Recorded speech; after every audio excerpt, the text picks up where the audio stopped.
Et nous commençons tout de suite cette semaine boursière avec le plan de trading de Smart Bourse. Et nous avons le plaisir d'être accompagnés en plateau pour ce plan de trading par Vincent Bois, analyste technique chez IG. Bonjour Vincent Bois. Bonjour. Bienvenue sur le plan de Smart Bourse. Donc on commence comme toutes les semaines ce plan de trading avec vous, avec IG. Et on va revenir sur une actualité financière, mais surtout liée au marché des crypto-monnaies. Actuellement, la semaine dernière, l'opérateur FTX s'est déclaré en faillite vendredi dernier. Une faillite qui a été assez rapide, mais qui est intervenue après, j'ai envie de dire, une crise de confiance qui a commencé début novembre. On ne va pas revenir sur toutes les étapes, mais il y a également eu des passes d'armes entre Binance et FTX, des déclarations successives sur Twitter. Et actuellement, il y a deux questions finalement pour le secteur des crypto-monnaies à la suite de la faillite de FTX. C'est d'abord...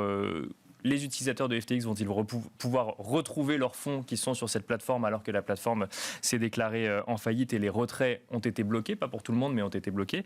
Et la deuxième question, c'est est-ce que cela va amener plus de réglementation? Ça a un impact évidemment sur le cours des crypto-monnaies, Vincent Bois. Tout à fait. Le premier risque, c'est effectivement de récupérer ces fonds, ce qui va être difficile très probablement parce qu'il y a beaucoup de parties prenantes, surtout que maintenant c'est en faillite. Et donc, il va y avoir probablement une priorité à d'autres parties prenantes dans cette histoire.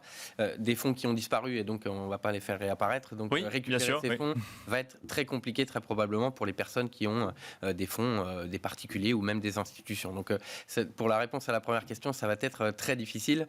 Et la régulation, en effet, va très probablement mettre sa main un peu plus dessus. L'année 2022 déjà était un peu en train de surveiller beaucoup plus les crypto-monnaies avec une faillite du presque le deuxième acteur finalement, la deuxième plateforme de trading. Oui, FTX était la deuxième plus grosse plateforme au monde. Ouais. Ça montre que finalement dans ce marché, personne n'est à l'abri, que ce soit les clients ou même les sociétés. Donc la régulation, probablement, on va en entendre parler et cela pourrait amener à une modification justement et une baisse encore plus de la confiance que l'on a dans les crypto-monnaies. Et donc, va probablement se ressentir sur les prix que l'on voit actuellement, Bien sûr, le graphique que l'on voit ici. Ça, c'est même d'ailleurs déjà un petit peu ressenti quand même sur le cours de Bitcoin depuis ces derniers jours. Alors, depuis ces derniers jours, oui, tout à fait. On était sur les 21 000 $. On est maintenant vers en dessous des 16 000 $, autour des 17 000 $. Mais on attend plutôt un retour baissier. On en parlait, ou en tout cas, j'en parle depuis un certain temps du Bitcoin, où cette tendance baissière qui a commencé finalement par la baisse des indices américains,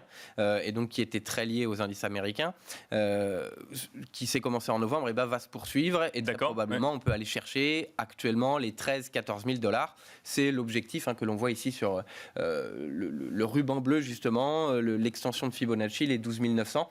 Donc maintenant on est surtout en dessous des 20 000 $, ce niveau technique, mais aussi psychologique important. Sûr, oui. C'était l'ancien plus haut historique du précédent bull run, du marché haussier qu'on avait vu en 2017. Et donc, sous ce niveau, on va perdre une confiance importante.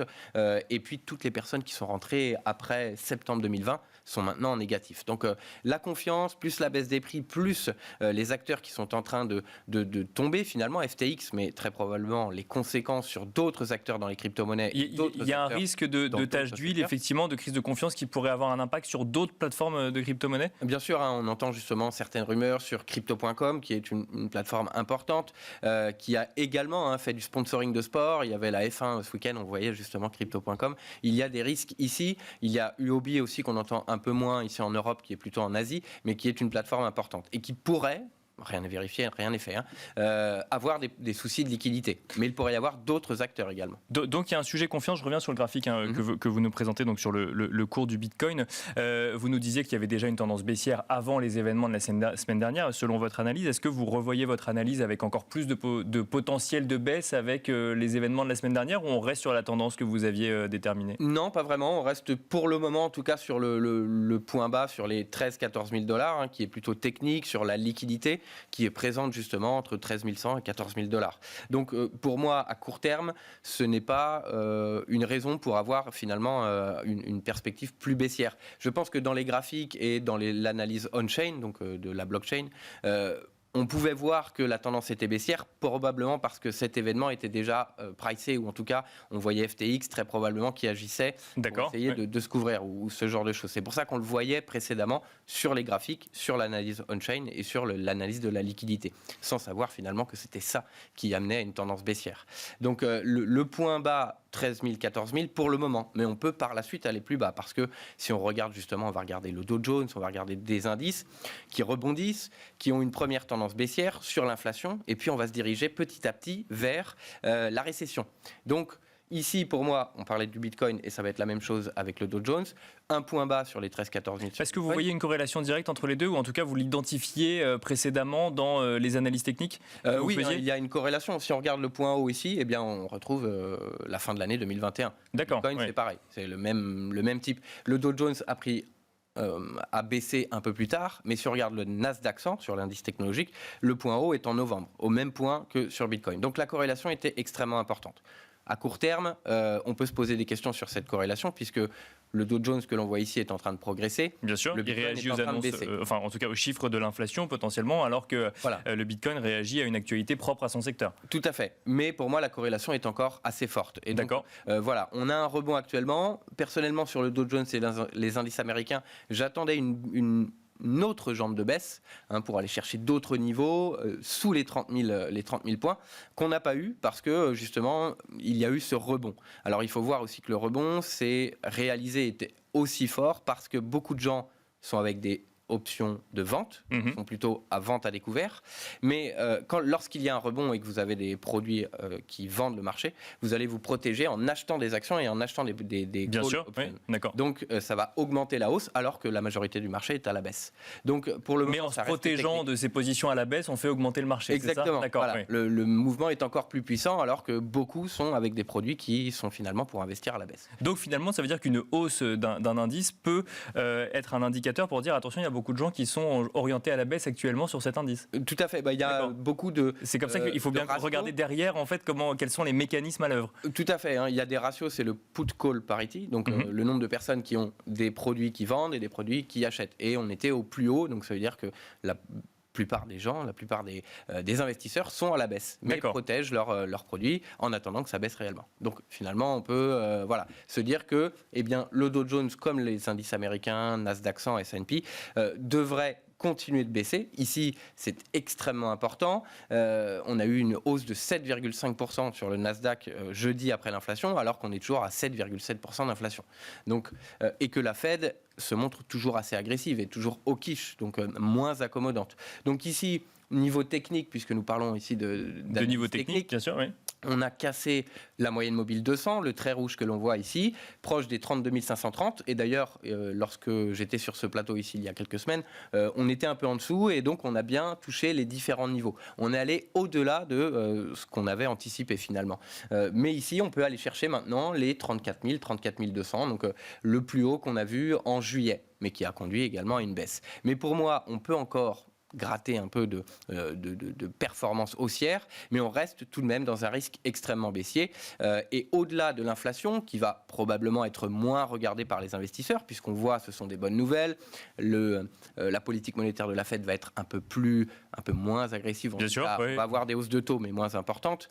Et puis après, probablement, on va se diriger vers la récession, qui pourrait amener à d'autres baisses par la suite. Si on regarde dans le passé, la crise de 2000, la crise de 2007, ce n'est pas parce que la Fed a fait son pivot, a baissé les taux, que les marchés montaient. On a eu quelques mois de décalage parce que les marchés, au-delà de la politique monétaire, sont intéressés à la récession. Donc on va probablement avoir le même type d'évolution. Donc pour moi, on reste dans une tendance baissière, les 34 000, 34 200, mais probablement un retour en arrière et de nouveau plus bas par la suite. Mais ici, on a quand même gagné du temps. Si on fait un focus à présent sur la situation française, sur le CAC 40, alors le CAC 40 qui connaît un phénomène de rebond depuis fin septembre, début octobre, où est-ce qu'on en est actuellement? Est-ce que ces bonnes nouvelles, notamment en matière d'inflation, se voient techniquement et permettent d'envisager un rebond plus conséquent? Alors, c'est le même scénario finalement. Les indices européens sont aussi bien sûr impactés par les indices américains. On sait tous que les indices américains et du coup la Fed est tout de même le moteur de croissance. Même si on voit qu'en Asie, il y a eu un rebond assez important, le CAC est aussi influencé par ce rebond que l'on voit aux États-Unis parce que l'inflation a légèrement baissé aux États-Unis, 7,7%. En Europe, on est toujours au-delà de 10%. Bien sûr, oui, donc, complètement. L'inflation est toujours là, la guerre en Ukraine est toujours là. Les PMI qui mesurent l'activité sont en baisse et pour autant on a ce rebond qui est toujours bien haussier. On a cassé tous les niveaux, les moyennes mobiles, ce support oblique également. Et là on est quand même sur un niveau technique important qui a servi de support à plusieurs reprises, de résistance puisque c'est quasiment le plus haut niveau qu'on a vu depuis avril de l'année dernière. Donc avril de cette année, pardon. Donc ici il faut casser ces 6600. 6600, 6650, qui permettrait d'aller chercher autour des 6800, voire par la suite proche des 7000. On voit sur le graphique 6914. En fait, ça correspond à l'ancien plus haut qu'on avait eu dans les années 2000. D'accord. On n'a pas dépassé, à la différence des autres actifs, on n'a pas dépassé ce niveau avant octobre 2021. Donc l'ancien plus haut historique datait de 2000 et non pas d'avant 2007 et la crise des subprimes. Donc ici, c'est un niveau aussi, les 7000 points, 6900, c'est un niveau important. Mais les 6600, à court terme, il faut les dépasser pour aller chercher un peu plus haut, mais on est de la même façon sans réel moteur. Les perspectives des entreprises sont négatives, les PMI... Oui, on est dans une euphorie, c'est ça, mais on n'a pas de moteur actuellement. Exactement. Donc le risque reste baissier, même si on peut encore avoir quelques points, quelques centaines de points pour nous conduire proche des 6800. Très rapidement, Vincent Bois, un mot peut-être du yen, ou en tout cas de la parité dollar-yen. On a vu que le yen a touché un plus bas face au dollar depuis 30 ans, il y a quelques jours. Mais le yen se reprend peut-être du coup du fait d'une baisse légère du dollar sur ces derniers jours. Alors oui, tout à fait. Le dollar américain, justement, c'est très corrélé. Lorsqu'on voit le dollar a fortement monté, tout le temps où les indices baissaient. D'accord. C'est corrélé, les obligations, les taux des obligations vont grimper avec le dollar qui va grimper et ça va endommager ou en tout cas ça va amener une baisse sur les indices. Donc ici, cette forte hausse qu'on a eue jeudi suite à l'inflation a amené une forte baisse du dollar américain, une forte baisse des taux obligataires et le yen, en tout cas l'USD yen, en a profité. On en parlait, en tout cas on parlait justement, les deux cercles que l'on voit, ce sont les deux interventions de la BOJ, la Banque du Japon, qui a prévenu qu'elle allait intervenir sur le Forex en vendant du dollar et en achetant du yen pour soutenir sa monnaie.